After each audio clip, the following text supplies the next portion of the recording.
You have a priority in your life. Maybe you're the only person who knows what it is, but you have a priority in your life. And the question is this: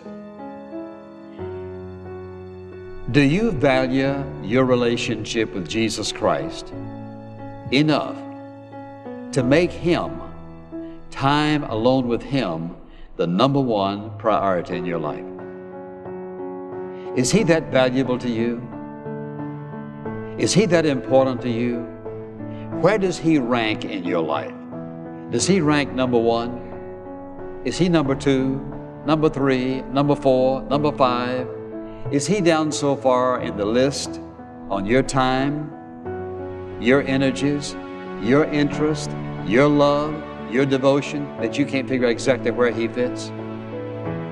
Where is Jesus in your priority list? Number one priority in our life is our time we spend alone with Him. Now I want you to listen very, very carefully. The most important thing in your life and my life, today, tomorrow, next month, next year, every year till the moment we die, is our personal, intimate relationship with Him, with Christ.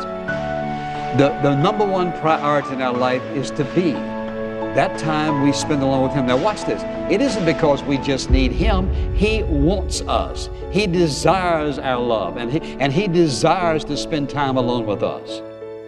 The Bible says over and over again, what's the first commandment? You shall love the Lord with all your heart, with all your mind, with all your soul. What does it say about Jesus Christ? That He might have first place in everything. He can't be second. He cannot be second. It means that you have to find time for Him when you have time for other things. And that may mean I have to get up a little earlier for you to be first with my day. So He's waiting on you to meet with Him every day, every day. I don't care how stormy your circumstances are. It doesn't make any difference how difficult the situation is and what's going on in your life and who's on your case. You know what? When you get along with Him, it is absolutely amazing how He can quieten your spirit, shut out everything else in the world, and it's just you and Him. That will quieten your spirit. You see, so many people's God is so confined. Your view of God begins to get larger and larger, greater and greater, bigger and bigger.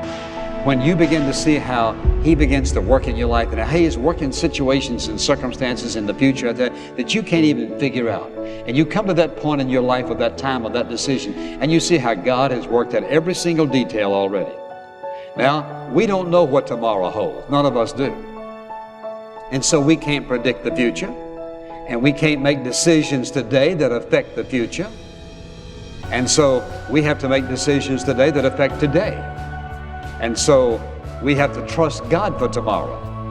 And so we don't know when the storms are coming, when the floods are coming. But here's what I know for certain. When you and I spend time with Him, you see, He says He's like a refuge. He's like a fortress. He's like a rock upon which we stand. He's our hiding place.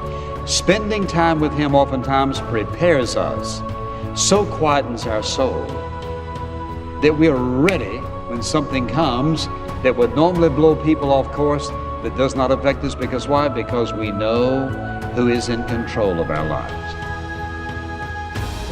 Is Jesus first? Now watch this. As you look at the way you spend your time, is He first? The way you spend your money, is He first? In your relationships, is He first?